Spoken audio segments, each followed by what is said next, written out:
So, magandang araw mga tropa. Welcome back to your channel. RA Gas. Meron tayong gagawin panibagong video ngayon. Ito ay air press plan kasi meron tayong nagawang previous nito.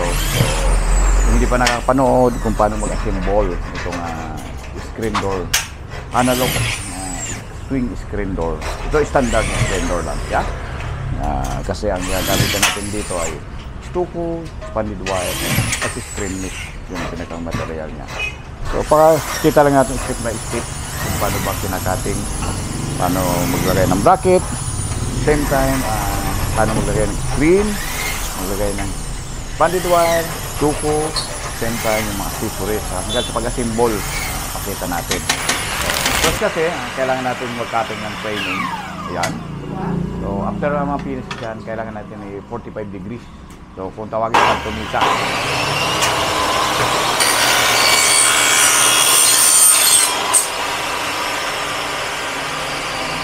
So, ito na yung naka-45, naka-kantumisa, yan.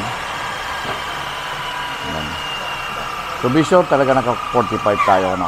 Yan. So, itong section na ito yung SF11102. Ito yung pinakang-framing, yung paikot.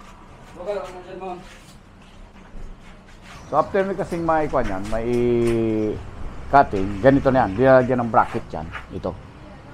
Ito yung dalawang bracket. Ito yung naka-45 na. Ito yung interconnection. So, para mai-connect yan, lagay natin yung isang side. Yan. Panganang! Tang-nang-nang! May ito. So, mapansin mo kasi may butas na yan. Yan. Yan mo. Butas na yan. Yun.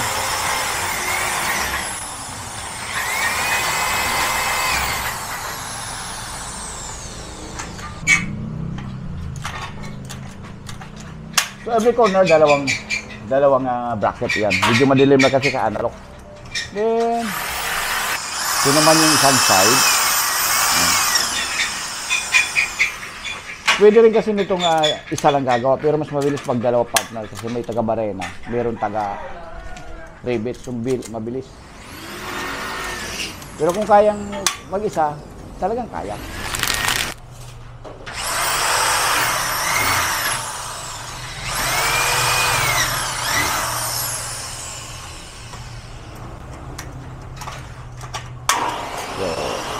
After i-rivet, yung rivets kasi natin ginamit na ay 4-6. Ito na yung pinakang buo ng framing natin. Ito nakikita nyo, ito yung SF11102. Yan. Pag ikot, yan. And then, ito. Yan. Yan. Yan. Ayan. Ayan. Ayan. Ito yung mga na-rivets natin. Ito kasi yung lalagyan dyan ng cover. Ayan. Ayan. So, ito na yung pinakang framing. Pinakang buong panel. Ayan. So, lalagyan pa natin yan dyan ng after nyan, na kabuo na, kailangan natin magputol. Lalagyan kasi yan dito ng divider. Kasi sa kabila nyan, stuko, kabila expanded wire. So, ang section itong ginagamit dito is F101, ay 102-106. So, let's go. Tingnan natin yung cutting. So, ito yung sinasabi natin 101, ay 102-106. Ito yung divider ng pinaka-divider ng frame natin. Diyan ito nagdi-divide ng stuko hanggang doon sa expanded wire. Pakita rin natin yan kung paano yan kinakating. So, ito yung section ng SF102-106. Yan. So, mapansin mo kasi 102-106, yung pinakang slot niya, magkabilaan. Divider. Yan. Compare dun sa SF102-102, 101-102, isa lang slot niya. Yan. Yan ang pinakang one. So, after kasi niyan, kailangan na masukat at maputol.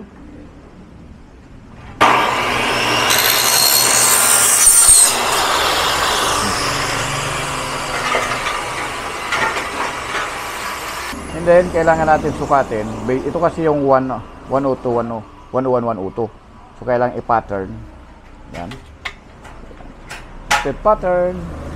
Kailangan tandaan dyan. Yan.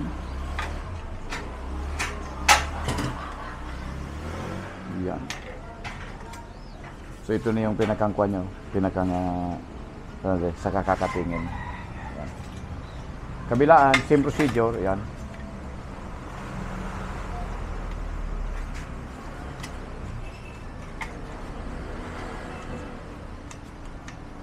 Then, ito na parehas.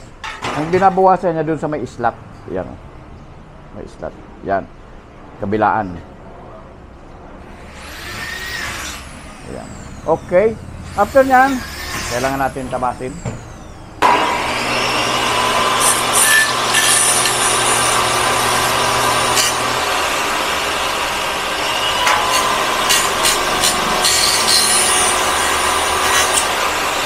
So, kabilaan.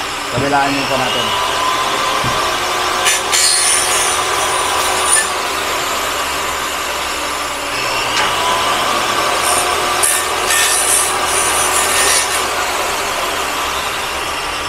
So, yan.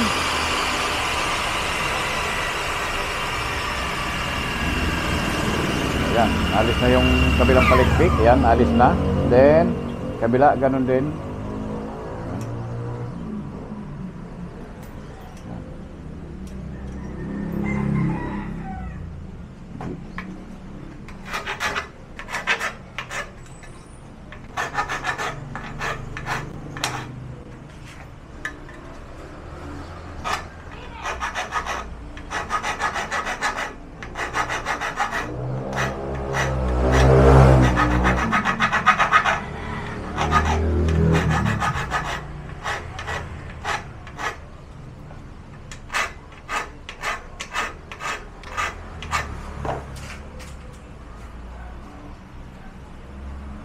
Ito na yung pinaka-finish niya.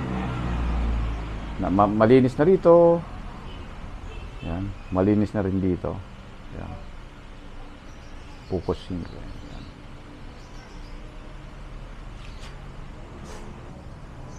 So para talagang kung mag-fit doon sa pinakang section natin, doon sa 101, 102.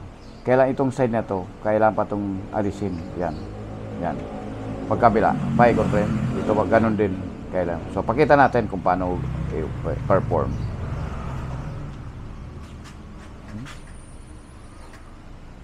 Doon tayo kabila.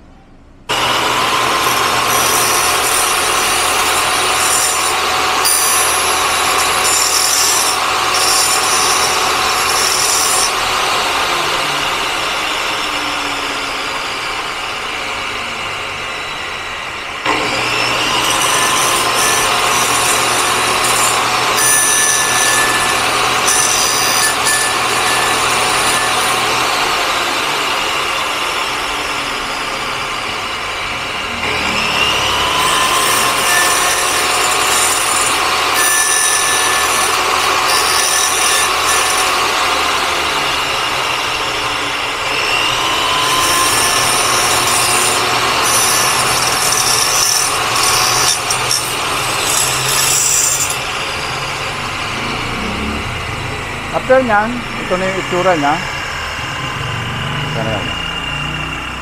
Natanggal na rito yung pinakang siding nya. Ito yung pinakang dito sa may groove. Natanggal na rin dito sa may siding nya. So, kailangan pa siguro i-trim. Kailangan natin i-trim. I-trim natin diretso.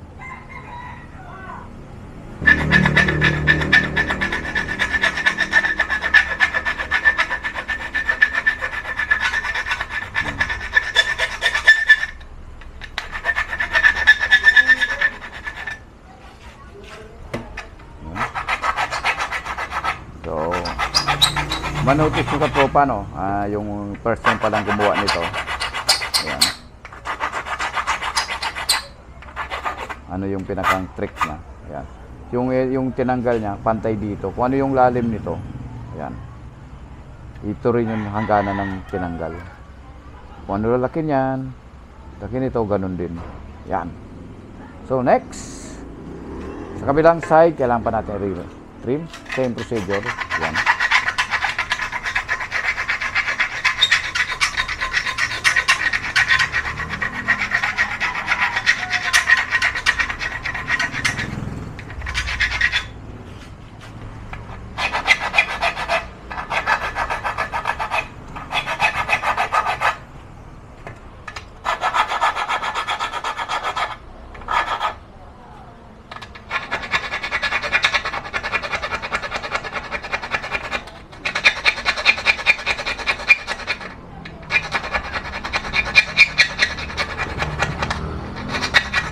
after kasing kuan yan, after file na, yung exact na dun sa kanyang decided na size. So i-actual yan dun sa section ng 11102.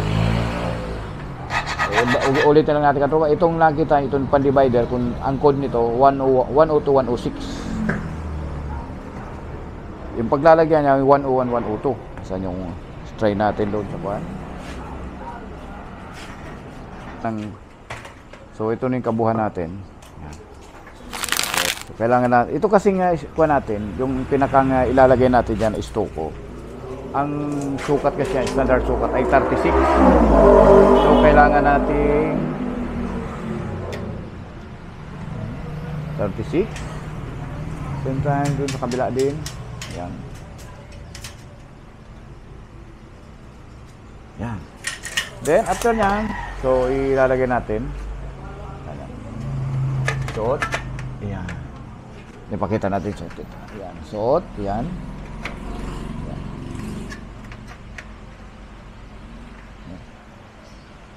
After nyan, ipipix na yan doon sa kabila. Kadalasan niya minsan riniribitch. Yan.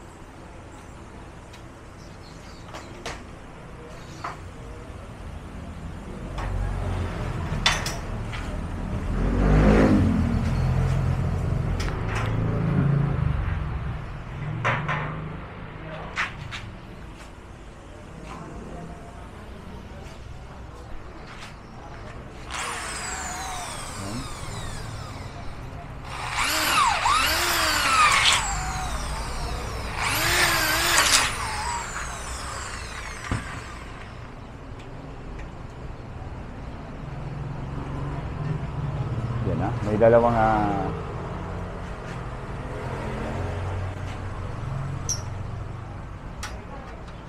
so dahil kasi dark yung color nito, ito yung analog. So minsan yung mga yan. Kung meron kayong katropa dyan, yung mga expert, kung meron kayong comment dito, mas mapabilis pa na panibagong way, so paki-comment na lang sa ating section. So yung mga hindi pa gano'ng nakakakuha nito, sundan nyo lang yung ating nasa video, so makakaburin kayo.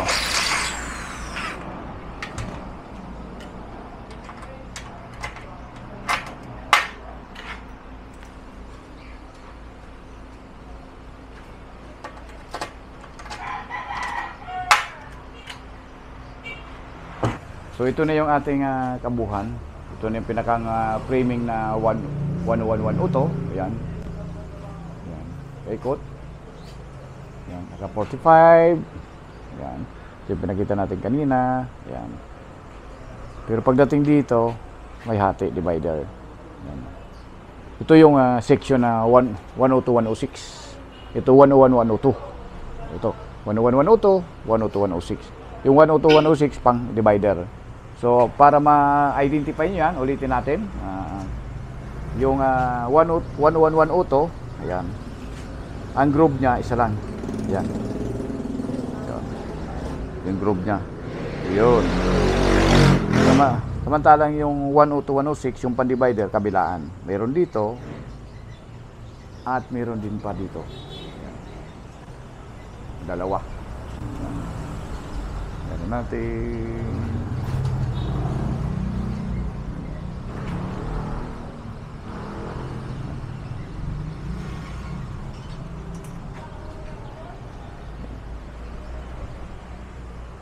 So, next, kailangan na natin maglagay ng stuko sa expanded wire. Pakita na naman natin ulit kung paano maglagay. So, dito na tayo sa paglagay ng stuko. Kung saan based dun sa dimension niya. Yan.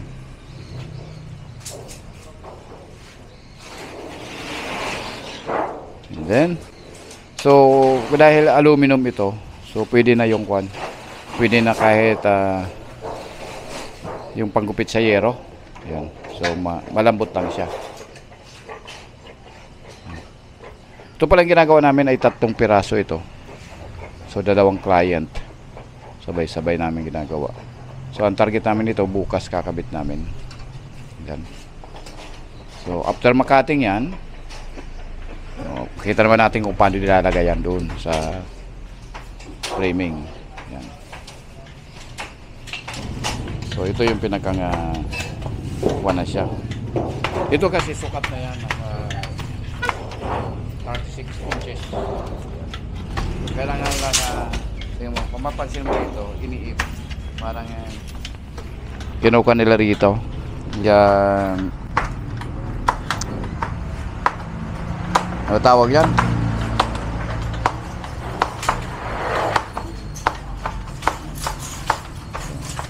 Dalawang kamay. So, nakita ko na naman garungon yan lang. Hindi nakapaganda si Trek, hindi nakapedicure. Binigla ko siya ngayon, hindi ako nagsabing mag-video ako ngayon eh. So after kasi nakating, ito na yung resulta. So ayan, pero pakita natin kung paano nila. Ito kasing istukong ito ay mayroon niya na plastic. So mas better quality. Ayan. Ren, may binigay akong dimension, tingnan mo. Sa group chat. So mayroon pa kasi kaming gagawin na sliding window. Ayan. So after maalis kasi niyan, ito kasi yung sukat na yan dito. Ayan. So, ayan. Ayan. So after ito pa yan. Ito na yung lock. Ayan. Ito yung 106. Ayan. Yan. So makita mo, medyo madilim kasi analog. Nakakuan siya, nakaipit. Ginupi pa ganun. Papasok doon sa groove. Paikot to. Yan. Yan. Ito.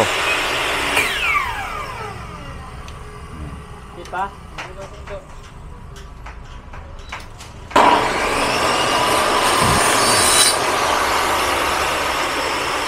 After nyan, huwag kalimutan yung lock. Yan o. Yung lock kasi niyan, parang may kalawit siya. Self-locking yan o. Medyo kasi analog kaya hindi ka makita. Sa puti, kitang-kita to eh. Patayo mo. Delikado. Kakapasin tayo mo. So may orientation kasi yan. Yung, sa katas kasi, expanded wire.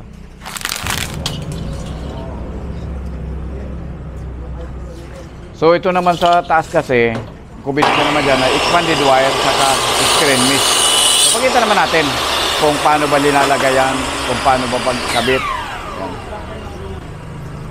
So minsan may time kasi na, yan o, nakita mo yan kay Trek. May time kasing maluwag yan, so kailangan mo pang i-open konti yung lock. Yan. So ito naman yung expanded wire kung tawagin namin. So, yung expanded wire kasi, isa may nalilito niya kung meron kasi ditong isang klase, isang type, ang premise naman. So, ito yung madaling paliwanag, yung expanded wire. Yan. Ito nakita yung expanded wire. Kung mapansin mo, yung daliri, kasi laki lang yan, yan o. Same procedure, kung ano yung ginawa doon sa kwan pala, doon sa ating stuko, yun nandoon. Ganun din na yinuyupi, yan, binebend diyan sa groove. Yan, ito medyo makita to kasi. Yan. Yupi diyan, yupi. Paikot ka naman, paikot. Yan. So, sundan niyo lang to. Kakagawa na rin kayo. Yan. Ganun dun. So, pero kailangan nakahatak yan para hindi rin makalundo. Yan. So, pagkatapos kasi nga nailagay na namin yung framing, yung nakita niya doon sa ating screen, kung paano nag-cutting, paano na 45 degrees yung ating section, then kung paano in-interconnect yung bracket doon sa natin, sa profile natin na 101, 102, and then 102, 106, kung paano ilagay. At pinakapakita na rin natin kung paano maglagay ng ating stuko, saka yung expanded wire, So, pakita naman natin dito kung paano ba ilapat naman yung screen mesh. Yan. Yung screen mesh kasi, yun na yung pinaka nga nasa ibabaw ng expanded wire. Paano ba pinipit yun? Kung wala pa kasi kayong idea, so makita rin natin. So, pero yung mga nakagawa na kasi nito, simple na sa kanila. Pero kung ngayon pa lang kayo nagbabalak gumawa, so pakita rin natin ano ba ginamit ng pang-ipit, paano ba iniipit yung screen mesh, paano ba yung tabas para eksakto, walang tawagin, walang himulmol, walang hindi balbon kung tawagin. So let's go. Sa likuran ko, nagsimula ni si Trix magawa. Ito yung ganun din. Naglalagay na rin ng expanded wire din. So after kasi expanded wire din, sunod naman yan ay screen mesh. Yun, rin kasi yun ang in-charge sa cutting. So punta tayo. Yan. So ito na yung screen mesh. Yan. So anong size yung kwan? 3, 2. 3. Yan. So meron kasing supplier na yung 3 masikip na.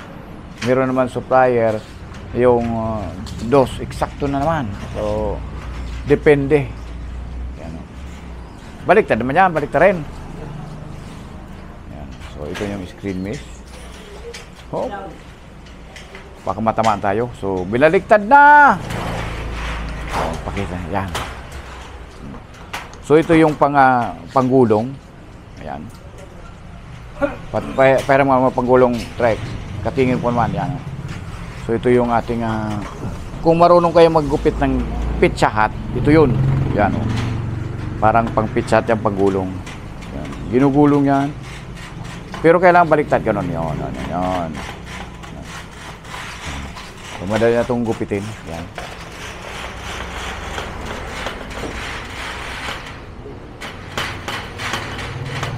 Yan. So, after, kita nyo, bago yan ilagay yung vinyl, papasadahan mo na yung electric isang diretso. Yun. Nayupi na. Oh. And then, after nyan, doon tayo sa kabila. Yan. Yung kantuhan kasi hindi naabutin nito. So, ini screwdriver. Yan ang. So, parang pakyawa na. Pag natutukan talaga ng camera. So, kasi sa isang side na yan. Oh. Yun. Kupit. Yan mo. Ginupit muna isa. Yan. Parang guide yan. And then, after nyan, ito palang biniling ginamit natin, number 3. Ano? So, minsan kasi, number 2. Depende dun sa supplier. May supplier na mataba yung binili nila eh. So, kaya minsan pag nag-repair ako nito, 2. Saka 3 yung binil. Diba? Ikot. Yan kasi, napipris yan. Yan. Tapos, nag-i-expand yan kasi nakahalo yan.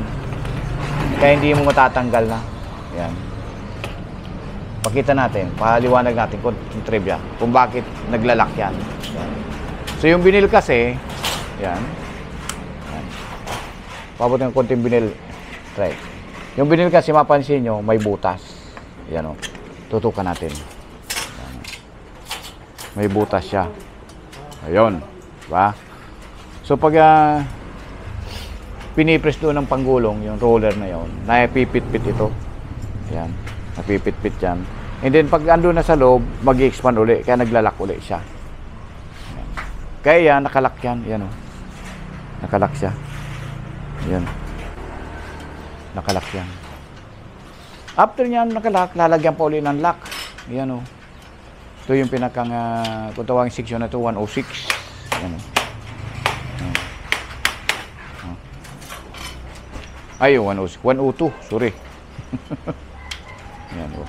Yung 106 para yung pangkuan. Yun yung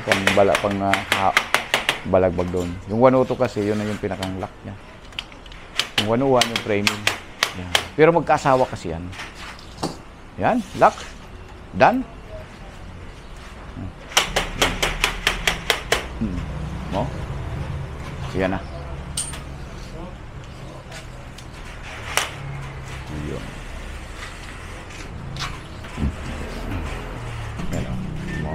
Same procedure lang. Kahit sinong gumawa, ganun din. Ikutin muna. Yan. Parang babakatin. And then, pagkabakat, lagay ito. Yan. Yan. Then,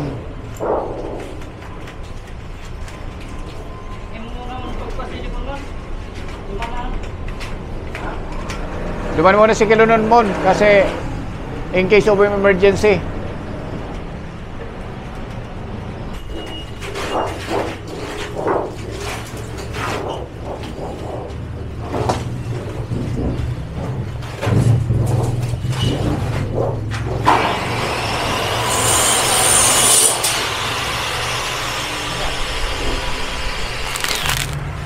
So, ito na yung ating pinakang finished product.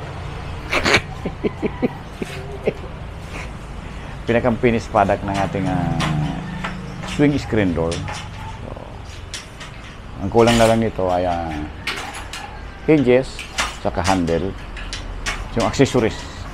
Pero ito na yung pinakang buong framing. So, ang kuha nito, ang design nito, istuko sa baba, expanded wire sa taas with screen mesh. So yung screen mesh kasi pag ganyan hindi mo mapansin, pero pag linapitan mo yan, ayan yung screen mesh nyo, makikita nyo doon sa video. Pero yan na yung pinaka-itsura. Yan. So yan yung ginagawa pa, expanded wire, stuko. Ito na yung pinaka-buo. So ang framing natin yan is F11102, yung paikot. Yan. Tapos yung nakapahalang pa ganon, yan yung SF102-106. And then stuko sa baba, expanded wire with screen mesh. Yan. So maraming salamat at sinamahan niyo naman si Papa B sa kabuuan ng ating vlog. So hopefully meron din kayo nakuha ng idea kung paano gumawa ng screen door, swing screen door, especially ang design na ay stuko sa expanded wire.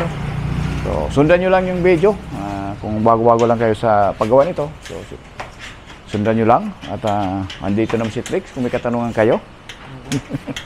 Yan, hindi yan makausap pag gumagawa, pagalitan ka niyan. Yan. So ito naman, pwedeng i-approach mo rin si Karen sa inyo nagka-cutting. So mga materialis naman, si Mon, siya yung in charge yan. Hanggang sa muli, maraming salamat. Bye-bye. Samahan nyo ko ulit ito pa. At ikakapit natin sa site. So pakita naman natin doon kung paano naman ini-install to. Ano ba ang technique pasunod-sunod para maikabit naman yan doon. So, minsan kasi, pag nababiyahe kami, pag nababasa yan, lumalaki. So, yan pinoproblema ni Trix na nababasa. Kasi lumalaki yung pintuan, hindi kumakasya doon sa opening. Yan ang problema yan. Hopefully, hindi ito mabasa. Pag hindi mabasa doon sa pag-travel namin, kung hindi, baka hindi magkasya na naman. Iyon at sa ilagay mo yun rin, oh. Yun. Yan muna. Maraming salamat. Bye-bye. Mabuhay tayong lahat.